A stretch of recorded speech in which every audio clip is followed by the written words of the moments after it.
tardes. Soy Luis Frías. Estoy muy contento de estar aquí con Humberto Chávez Mayol, un gran artista interdisciplinario mexicano, maestro, amigo. Eh, y bueno, pues hoy vamos a platicar un poco acerca de su proceso creativo, en general, algunas cosas específicas, otras cosas amplias, y vemos a dónde nos lleva la conversación. Entonces, bueno, Humberto, ¿cómo te va? ¿Cómo estás? ¿Cómo estás? Qué gusto verte. Aquí estamos, Gracias, listo gracias.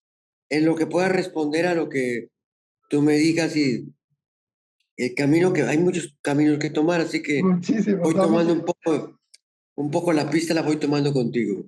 Muy bien, Humberto. Pues mira, casi siempre trato de poner un contexto de cómo empezamos, ¿no? De dónde empezamos.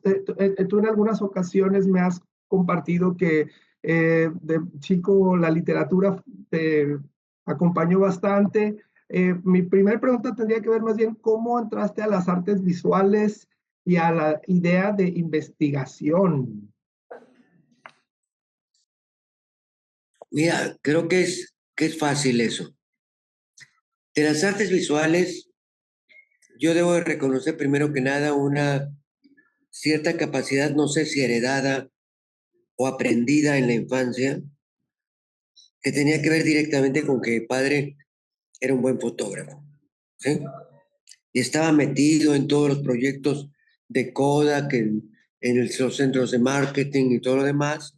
Yo lo acompañaba a ver ese universo fotográfico como una obviedad, como una cosa cotidiana. Y diría yo que no es, que no lo pienso esto como, como que me enseñó algo de un mundo artístico independiente, que hay imágenes de él que se me hacen bellas, pero su fin, él sabía como bastante de composición, me explicaba cosas y en algún momento lo veía como uno de los caminos más fáciles a llevar dentro del ámbito de la creación. Desde muy joven, mi máxima ilusión era tener una Hasselblad, la tuve, ahorré para ello. Eh, Creo que alguna vez hice una fotografía de algún monumento de alguna escultura que se encuentra en Chapultepec. Y me acuerdo que mi padre me decía que, que el ángulo era perfectamente compensado o algo así. Y yo en realidad estaba un poco dudoso porque yo creo que me daba la piña de que estaba saliendo bien, ¿no? Pero guardo por ahí la foto porque eso de que me diga que estaba tan bien, cuando yo empezaba me gustaba mucho, ¿no?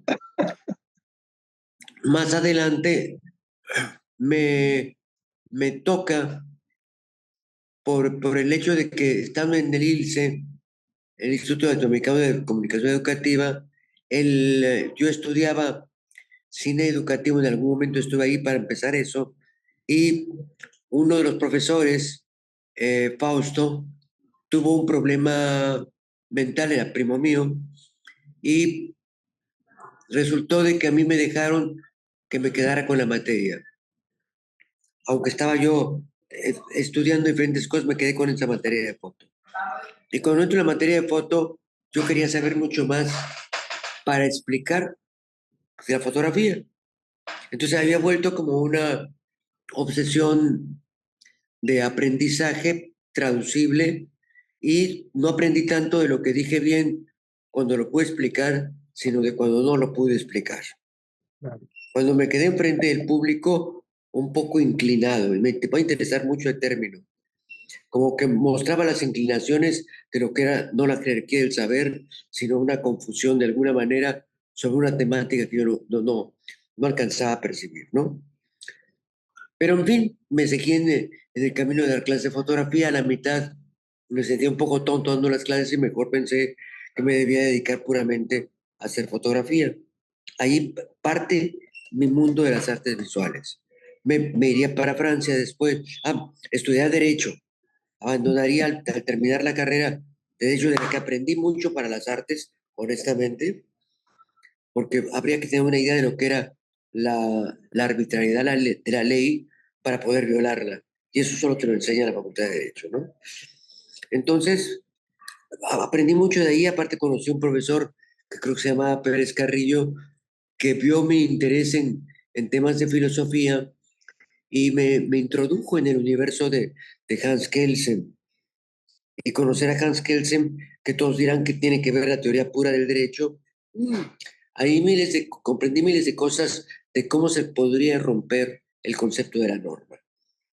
Es decir, primero pienso que había una naturalización de la ruptura y luego aparecería ya el derecho a tomar determinadas desviaciones, inclinaciones sobre las normas que iban a marcar mi campo artístico. Luego me fui a fotografía, luego me fui a Francia, estudié en la escuela Vaugirard, conocí muchos compañeros que se dedicaban a arte fotográfico y en el fondo ya estaba yo metido en el campo de las artes puramente con fotografía. Desde muy joven era medio fanático de la lectura, pero como una obsesión eh, que me ayudaba a salvarme del problema de que de pequeño tenía cierta dislexia. Entonces yo entendía perfectamente que lo que leía no era que lo que decía no era lo que pensaba, y yo me daba cuenta que lo estaba diciendo mal inclusive en ocasiones, pero no podía remediar. Y ahí me daba la impresión de que entre lo que yo pensaba y lo que yo decía, había un signo intermedio que se quedaba flotando. Es decir, era una falla por la que entré a la semiótica. Era cómo controlar el espacio de significación cuando mi cuerpo no se mueve exactamente en su función lingüística igual que como pienso. Y ahí empecé a entender que el conjunto de errores o inclinaciones, para no decir errores, o el sujeto sufrido que la supo salvar, nada de esto, eran como una suerte de inclinaciones que iban provocando que yo me dedicara a atender aquello que no controlaba. No estaba hablando de arte, estaba hablando de que todo aquello que era ley podría desviarse y había justificación si yo podía entender por qué lo inclinaba. Es como el principio primero de mi trabajo artístico. Claro que esto se combinó con la época que voy a Francia, los amigos que conozco en Francia y todos los movimientos que estaban dando cuando yo tenía 22 años en Francia que iban a pasar 10 años después aquí. Entonces ahí estuve en la época en que estaba Roland Barthes, era un mundo como muy distinto, aprendí muchas cosas de un mundo que no me correspondía o que no correspondía en tiempo a lo que se hubiera vivido en México y me dejó una postura como mucho más, digamos, contestataria, no a los problemas políticos y sociales que puedo tenerla, sino sobre todo a las discusiones de género de época y también a la inutilidad de pensar que la historia del arte también es arte como categoría presente de creación. Ahí yo tenía una gran confusión porque yo, claro que era fanático como cualquiera de meterse a los museos para ver lo que habían hecho los otros en siglos anteriores, pero esto creaba una confusión si el arte era una ruptura de la ley o era un respeto a la ley justificada por los museos. Ahí ya era un conflicto más serio, un conflicto que, como no alcanzaba entonces a entender del todo, lo utilizaba indistintamente para bien y para mal, ¿no? Así es como medio me inicio en el campo de las artes, la fotografía, y la única manera de vencer el problema del error discursivo en mi dislexia era leer primero en voz alta y después, si no fuera en voz alta, sí en silencio por lo menos, leer y leer para poder como dominar el sistema del lenguaje, ¿no? Resultó que mi padre me ayudó muchísimo en eso, me pasaba todo lo que se encontraba, porque sabía que yo quería controlarlo desde ahí, y llegó un momento en que y aparte tenía una cierta ansiedad patológica en la infancia, que quiero decir que era más allá de lo debido, ¿no? Entonces me dedicaba a leer como loco y eso nunca desapareció. Más bien, sigo pensando que cuando termino de trabajar, deja uno todos los libros académicos y para descansar se lee uno una novelita, ¿no? Es decir, para mí se quedó como una vida ya, la idea de que leer era el camino que me producía calma, seguridad, no un estrés de enfrentamiento con el convencimiento de un mundo que rechaza o acepta, sino que es algo por donde puedo fluir y volverme yo mismo los personajes de la lectura. Entonces ahí me había quedado un tanto el segmento de la imagen, que venía pues te digo, no sé si una herencia o un aprendizaje temprano, y luego el hecho de la literatura como el primero apoyo y luego como algo que fue un vicio, que ha sido un vicio. Roberto, y por ahí venían los primeros temas, o sea, por ejemplo, al inicio, en este espacio de sentirte ya con derecho de cuestionar la obra artística histórica, su papel y las reglas de la fotografía, ¿qué temas eran? ¿Venían de la literatura, de tu propia vida? ¿Cómo iniciaron? Mira, ¿Cómo? yo pienso que yo lo hice, a ver si puedo explicar más, que lo hice y lo estoy explicando desde ahorita y no quiere decir que así lo calculé, sería una piña, pero yo pienso que primero, si lo viéramos, y todo lo veo desde un marco semiótico, porque a ello me dedico, si lo viéramos semióticamente, primero me dediqué a ver cómo se construía la ley. Luego de eso me fui a fue la carrera de Derecho. Luego me fui a ver cómo se comunicaba, se transmitía, se relacionaba esa información. Entonces, en la época que estudio comunicación, y al final me dedico en la tercera época a estudiar artes para ver cómo se rompía. Ujú. Digamos que es un tema perfectamente así como clasificable semiótico de la ley a la relación y de la relación a la cualidad. Ujú. Roberto? Bueno, y otros temas que mencionas que veo que persisten es, por ejemplo, bueno, esta primera experiencia como maestro y la necesidad de estudiar más, investigar más. Y a mí que me ha tocado estar en muchos seminarios contigo, he disfrutado mucho esta parte de cómo descubrir y estudiar juntos, ¿no? O sea, en parte, a veces tú nos acercas reflexiones teóricas, pero también en otros momentos estamos tratando como de hacer traducciones o interpretar eh, textos literarios o nociones difíciles de tomar, como la melancolía, ¿no? ¿Sientes que tu práctica docente es parte de la producción artística, de tu producción artística? Mira, aquí viene otra cosa que tengo que meter en la docencia, pero que yo empecé como un docente obligado. A mí la primera vez que di una clase me tembló la voz y yo estaba panicado. Y yo no sabía por qué me estaba metiendo en esas tonterías, ¿no?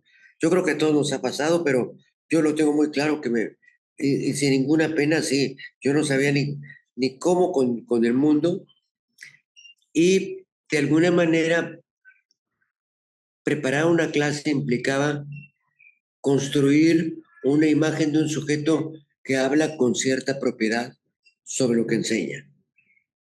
Y tenemos un universo que nos rodea que la mayor parte de todos los profesores que yo conozco, o muchos de ellos, respeto a los que no lo hacen, claro, y los quiero mucho, normalmente hablan de lo que no saben, ¿no? Entonces yo tenía un sentimiento como que yo debía de saber lo que iba a contar. Y y el hecho es de que para cada clase yo investigaba muchísimo más de lo que se hubiera necesitado para una clase. Hasta que llegó un momento en que se me hacía como suculento que tenía tal tema porque me iba a dedicar toda la tarde a entrar al tema. El tema era un poco cómo apropiarse, no del conocimiento para repetirlo, sino cómo hacerlo propio para traducirlo afectivamente. ¿Mm? Y eso fue el principio que me llevó a la investigación. En el momento en que descubrí que había encontrado un camino para volver sensible o para volver a poder ser personaje de los textos que leía, en ese mismo momento empecé a encontrar un cierto morbo en la escritura. El morbo de transcribirse, el morbo de reflejarse en lo escrito, el morbo de ser otro ser aparte del propio enfrente de un texto literario. Y no es solamente literario, sino que me interesaba mucho el tema de del arte como campo teórico, por las mismas dudas que tenía yo de su utilización eficiente. Llegó un momento que cuando tenía como unos 30 años, en el Centro de Investigación de Artes Plásticas, yo me propuse, fui a preguntar si había chance, mostré mi trabajo artístico, mostré lo que yo escribía, pidieron como una revisión y me dijeron, ¿qué piensas? Yo dije, pues, ¿por qué no probamos, no? Es decir, no fui a pedir una chamba tan directa como que vengo a ver si me aceptan, sino, pues yo hago esto y me encantaría, ¿no? Y efectivamente para como estaba, a los años que han pasado, estaba iniciándose el centro y me aceptaron, estuve un tiempo como asociado, yo creo, y luego ya me cambiaron para la titularidad y ya me dedicaría desde ese momento a crear un estudio entre el lenguaje y la imagen. Ya el tema que me había ido tocando desde diferentes lugares, esos dos placeres, pensaba que debía de juntarlos en una sola actitud o en una sola construcción, no sé cómo decirlo, en un flujo de algo. ¿Crees que eso tiene influencia, por ejemplo, en tu inclinación interdisciplinaria? Porque yo sigo topándome que la mayoría de la gente piensa que las cosas suceden aisladas, ¿no? O sea, una cosa se dice en texto, otra cosa se dice en imagen, o hay un mundo ahí raro donde es imagen y texto al mismo tiempo.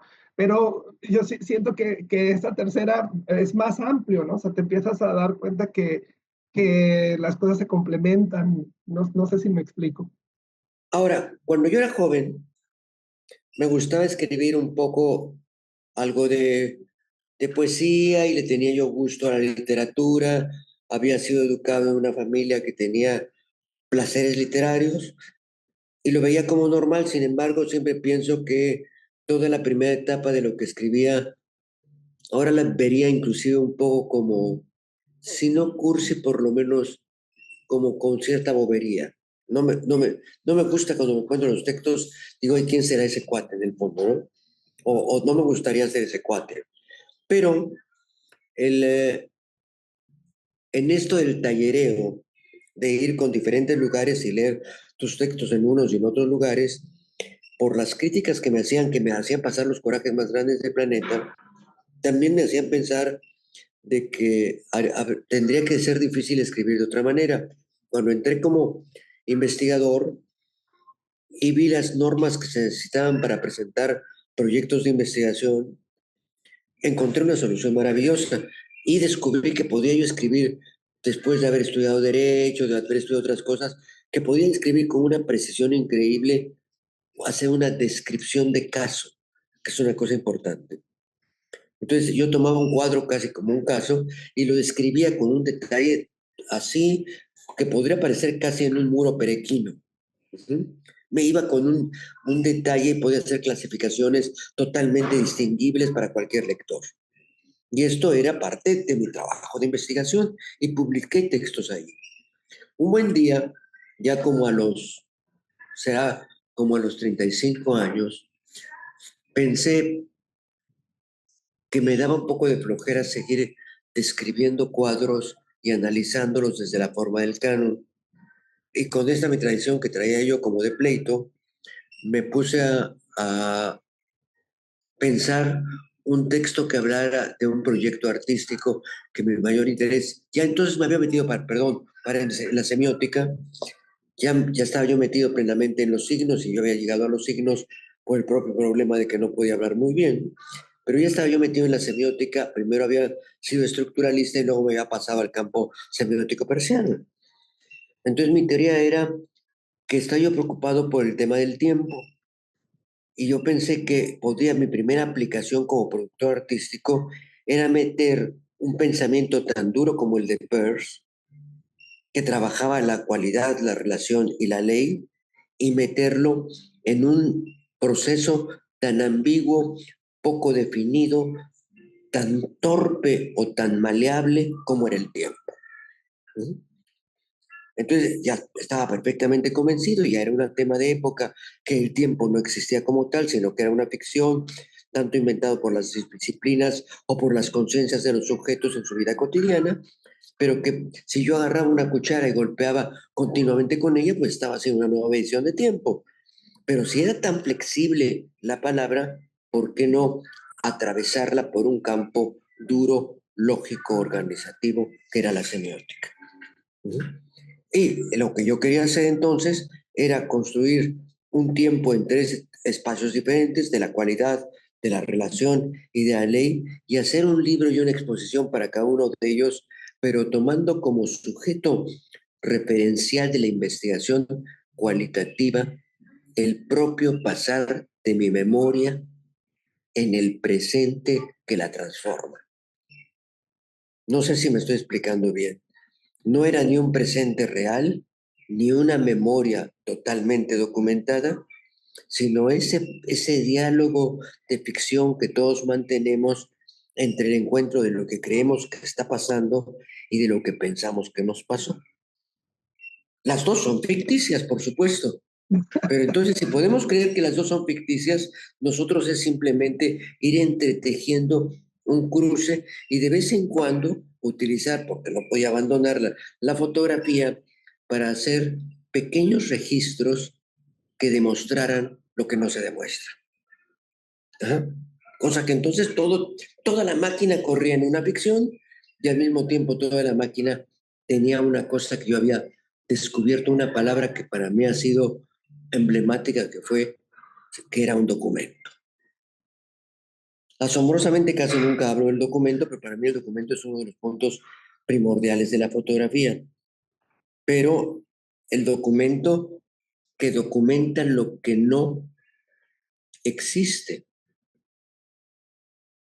es decir, que crea una poética que produce un documento y no el documento que muestra lo que estamos seguros de que es. Es decir, yo de repente tengo una infinita tristeza y esa tristeza me la encuentro enfrente de un florero, esa tristeza con el florero, antes de ser algo, es puramente cualidad para mí. Si yo tomo la foto, es el documento de mi tristeza, no el documento del florero, de la casa tal, que tiene tal estilo. Hay que hacer la diferencia entre una poética documental y un documento poético. Las mías eran poéticas documentales. ¿Mm? Ese va a ser el principio de toda mi producción artística. Eso va a partir desde las exposiciones de tiempo muerto, que eran como exposiciones exuberantes. Es decir, yo me imaginaba, por ejemplo, que sería padrísimo en algún momento, si tuviera yo, en algún momento estando en Banff, en una de mis estancias como invitado artista, yo estaba muy enojado porque en Banff disecaban todos los animales.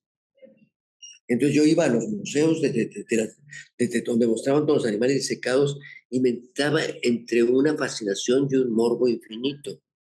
Había que preguntarse, la fascinación podría ser para cualquiera que ve cuántas especies existen y que no se nos vayan volando. Pero el problema para mí era que había como un morbo de que estaban un poco muertos y presentes, ¿no? Independiente que todos me decían, pero es una salvajada o no lo es, los que estaban a favor o en contra del cuidado de los animales, que tengo un gran respeto y cariño a los animales, ya estaban ahí estos y yo pensaba, pero son muy tímidas las imágenes de los grandes museos que nos muestran los animales disecados. ¿Uh? Yo me encantaría traer al centro de los grandes espacios, por ejemplo, leones flotando. Y ahí empecé a imaginar que sí se podía, pues. Ajá. Que sí podía imaginarme el león de mi infancia, pero flotando al centro de una gran galería. Ujú. O los rinocerontes con los que jugaba el niño en la, alberca- en la tina, ¿por qué no llevarlos realmente directamente a la escena? Exacto, la puesta en escena. Y ahí empezaba un conflicto que todos me decían que de dónde salían esos raros animales que yo me inventaba, pero me los inventaba a la mitad porque es lo que tenían en los museos. Y yo siempre le pedía a todos los museos que tenían conservación de animales y sus animales disecados que me prestaran uno, o dos, o tres, o cuatro, me prestaron cebras, jirafas, rinocerontes, leones, todo podía pasar. Y al fondo, en aquella primera exposición de Tiempo Muerto, que era inmensa, hablaba de otra cosa del tiempo, que era que yo había tenido una pequeña falla vascular en el sistema central del cerebro y esto había dejado las cuerdas vocales y la glotis con una parálisis que he cargado los últimos veintitantos años. Y a mí se me hacía que eso coincidía perfectamente con el cuerpo aún vivo, pero con fallas, y la muerte plena y satisfactoria, pero sin vida. Que había un paso entre las dos cosas que era como una conexión un poco mórbida que me gustaba. Entonces, bueno, ya se empezaban a hacer como esos lugares fantásticos, pero seguía pensando que tenían que estar unidos con la literatura. Entonces, cada exposición que hacía, escribía un libro completo para la exposición y le pedía al público, ponía yo ahí un pequeño, eh, como templete, como diríamos, como un podium, no sé cómo se dirá, y ahí ponía el libro, que todavía no estaba editado, pero ponía el libro lo más posible cercano a un libro de autor y lo que le pedía yo al público es que entrara, leyera todo el libro y viera la exposición. Quiero decirte que, por ejemplo, cuando se montó en el Centro de las Artes, yo sé que lo leyeron por lo menos 7 personas de golpe. Y bueno, y me lo dijeron, y me dijeron, para bien y para mal me lo dijeron, ¿no? Pero fue hecho en realidad para que se completara, como yo lo pensé, para 7 personas. Y esto construyó grandes problemas literarios, porque no es lo mismo que yo escriba para que te lo escriba aquí ahorita yo en Mérida y tú en Monterrey, y que yo lo escriba ahorita y tú lo leas en 5 años. Todos estamos muy bien, pueden pasar muchos años o pocos.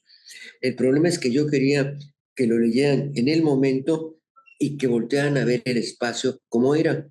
Entonces el libro estaba asombrosamente encomado para que dijera, y ahora, coma, en este momento, coma, cuando tú volteas, coma, aparece al fondo un jabalí, ¿ok?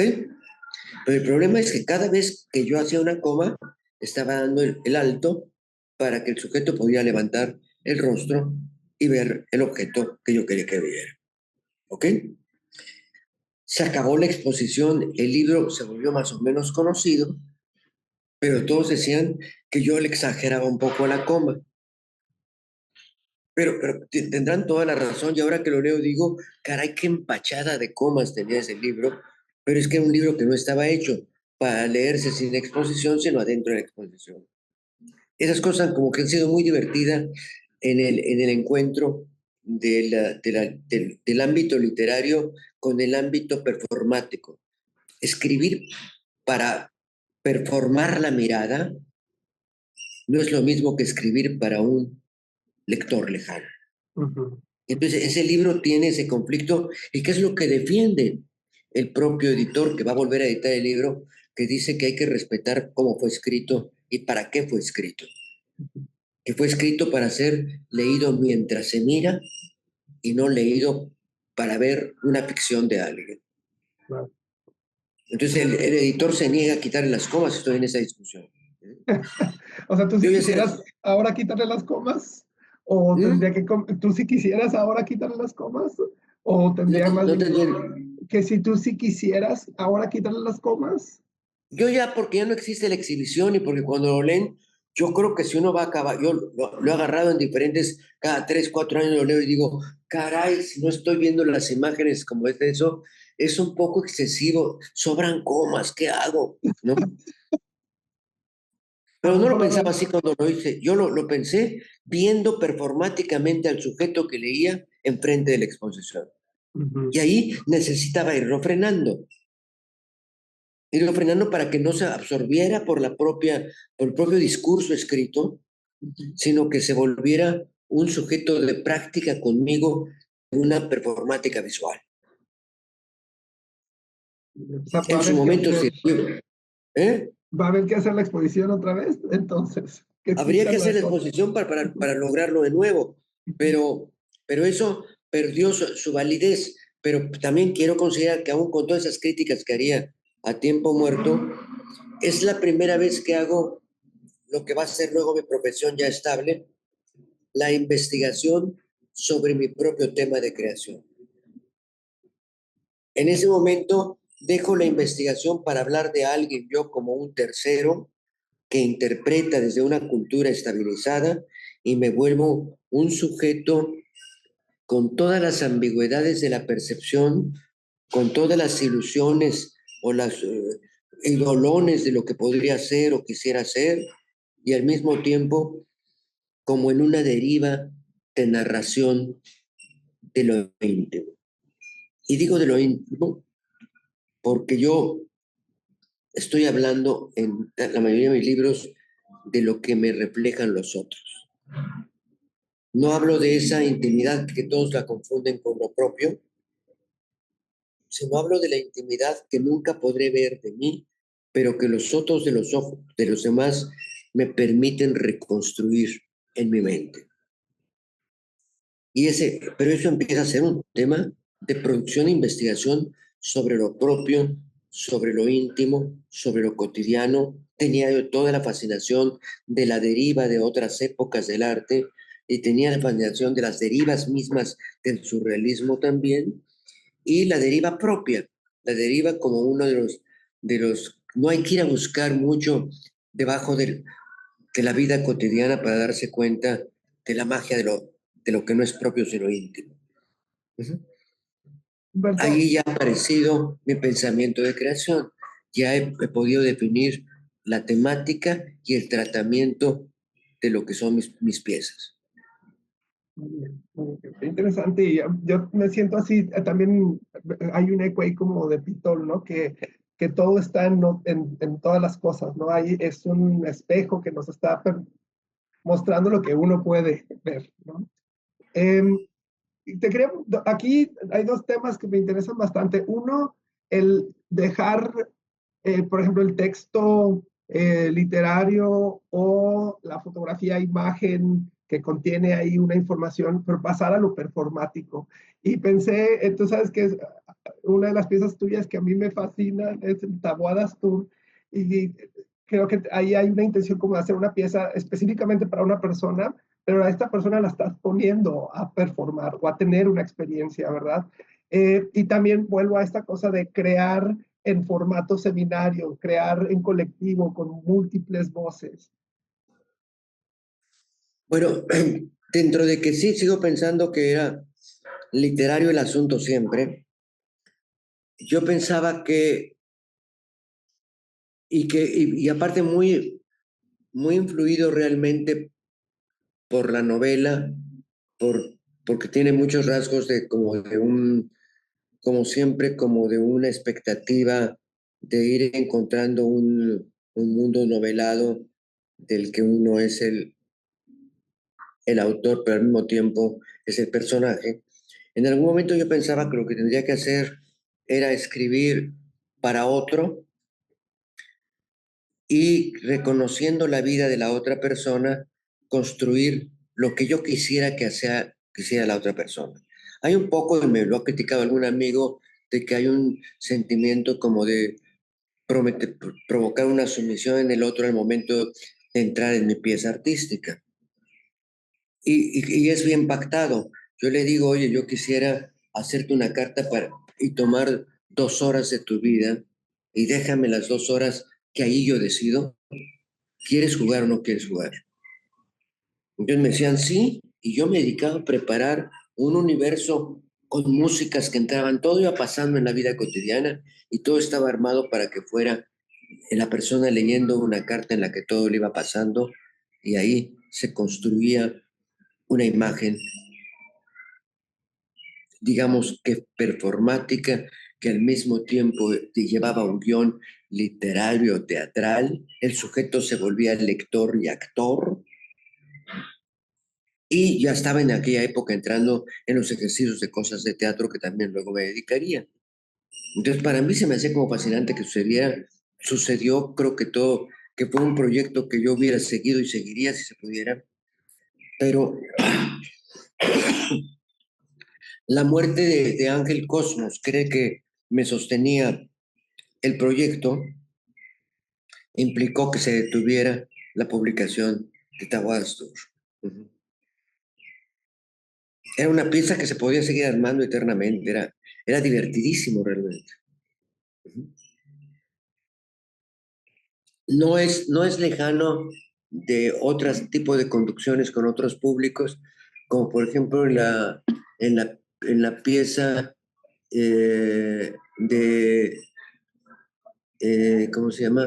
Tentativas para contar un espacio virtual, que son una de las últimas piezas que he hecho. Ahora yo voy a llevar a leer a 40 y tantas personas una serie de textos y a discutirlos de manera arbitraria en función de la pregunta y la respuesta, y sobre esa discusión crear un flujo que produce un acto de lo que yo llamaría una identidad asistida. Y todo el mundo jugó y la pieza se logró completita. Ujú. Y fue una pieza que duró para hacerse un año, participó mucha gente, escribió mucha gente, leyó mucha gente, era un realmente proceso de investigación dentro de la pandemia, y ahí es de los primeros momentos en que pienso que el texto de investigación no sirve para el arte, sino que es propiamente el arte mismo. Es decir, a diferencia de los que piensan que hay que investigar sobre arte, yo creo que lo que tenemos que darnos cuenta es que el arte, que la investigación es una forma artística si el sujeto puede volverse el flujo del propio discurso. Creo que, fíjate que sí, comparto esta idea. Eh, Creo que cuando estamos haciendo arte no nos separamos, no nos podemos separar, pero tampoco entramos necesariamente al espacio de la investigación hasta que somos conscientes y empezamos a Pero hacer la caja de la la, lógica. la investigación es como un tema, otra vez, también interesante, como puede ser otra serie de palabras naturalizadas que todos pensamos que sabemos lo que quiere decir y que en el fondo nadie está muy seguro. Por ejemplo, como hablabas de la intimidad, todos dicen, no, pues yo que te voy a contar mis cosas íntimas como si hubiera, como si no se vieran. Todos dicen cosas muy raras, ¿no? Es una palabra que no se entiende muy bien. La investigación pasa igual.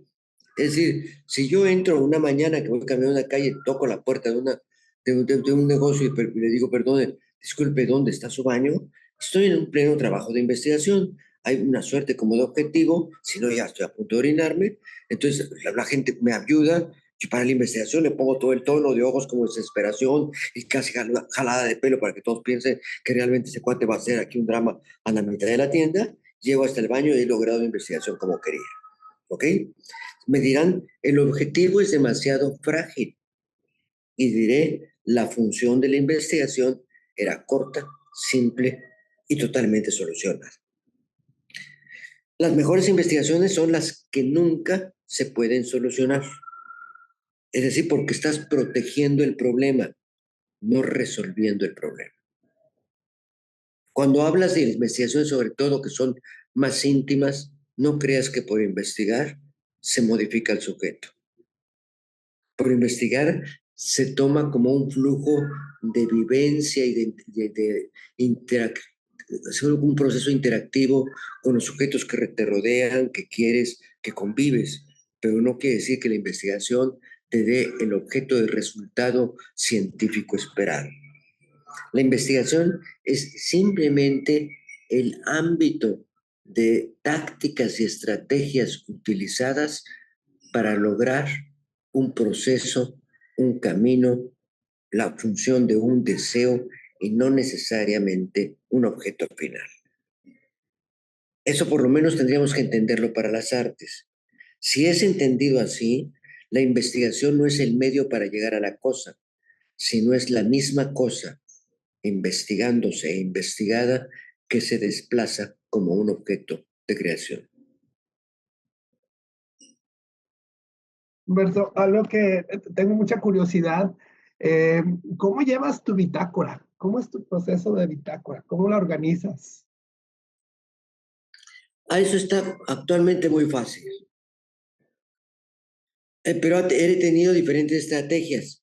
Por ejemplo, decidir en un plano geográfico, por ejemplo, en Montreal, decidir de una tienda que está en tal avenida, seguir por esa avenida hasta llegar a la otra tienda de esa misma avenida con el mismo nombre, de la misma cadena, y poner el eje horizontal y el eje vertical, 6 calles para un lado y 6 calles para el otro.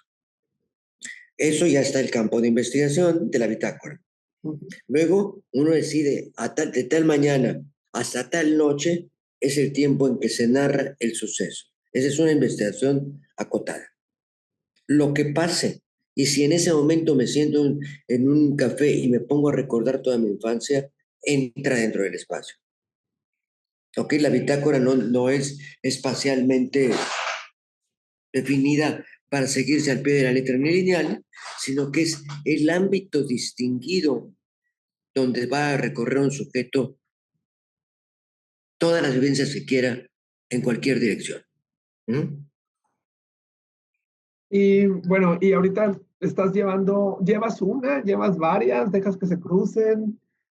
Es que ahora hay más bitácoras. Por ejemplo, en el 2013 hice una bitácora sobre 4 ciudades distintas, que cada vez que terminaba la esquina, cuando me encontraba con una conexión de coincidencia, por ejemplo, en la avenida Colón, en ese momento me daba vuelta a la derecha y me cambiaba de ciudad y me iba a buscar en otra ciudad y seguía por la otra ciudad.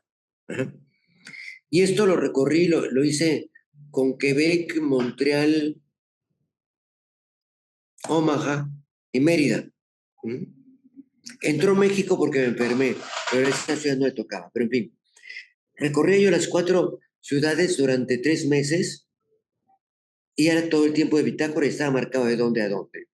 ¿Ok? Pero luego cuando estaba a punto de publicarlo, el editor desapareció, ya estaba terminado ese proyecto y en algún momento fui a cenar con unos amigos que estaban en el principio de la antigua bitácora y cuando los vi descubrí que ya no eran los mismos y que yo no era el mismo. Como que habíamos cambiado tanto que me había encontrado con una novedad que era todo. Dije, no, pues entonces el error es pensar que es lineal y que nada más se hace una bitácora. Entonces tomé el mismo cuadro de bitácora de hace 10 años, tomé otra vez los mismos 3 meses y repetí todo otra vez. Pero para crear una verdadera confusión honesta con el público o el lector, simplemente quité los días. Vamos a decir, dejé los días, pero quité los años y junté los días. Entonces tú empiezas en una bitácora en que no sabes si el muerto se revive o se muere porque, pues como coincida, yo solamente uno por fecha. Entonces todavía nunca sabes si todo pasó en el 2013 o en el 2023. Estoy terminando la edición del proyecto. Estoy un poco asustado y no lo he podido cuadrar del todo porque hay momentos en que son tan terriblemente incoherentes que ya es una falta de respeto al lector. Entonces tengo que buscar la manera de crear pequeños lazos para que no me dejen un abstracto ilegible. Pero en esos detalles estoy. Hoy te estoy ya como construyendo el cuadro final. Ok, entonces viene una nueva versión de His, más o menos. ¿De quién? O sea, viene una nueva versión de esa bitácora. Pues es el proyecto de His, ¿no? Claro, pero la otra no se publicó nunca. Ok, ok. Entonces quedó como un libro entero que es la verdadera bitácora que suma 10 años de vida con todas las locuras que puedan pasar en esos 10 años sobre los mismos lugares. Ujú. Oye, Humberto, platícame un poquito de cómo es tu relación con la potencia que tiene el arte de pasar la realidad y la ficción. En principio no es una potencia del arte, sino es una inconsistencia nuestra de creer que hay realidad y ficción. Es decir, más bien cuando entramos a una normatividad o naturalización del mundo para tener como para ser reconocidos en una convivencia social, para, para lograr eficiencia en nuestro trato humano, aceptamos plenamente que lo que estamos viviendo es una realidad. pero esa realidad está construida por la cantidad de información que tengo en el cerebro y por la cantidad de sucesos externos que pueden leer mi cerebro, que no necesariamente son los que están impulsados por fuerzas que ni siquiera conozco.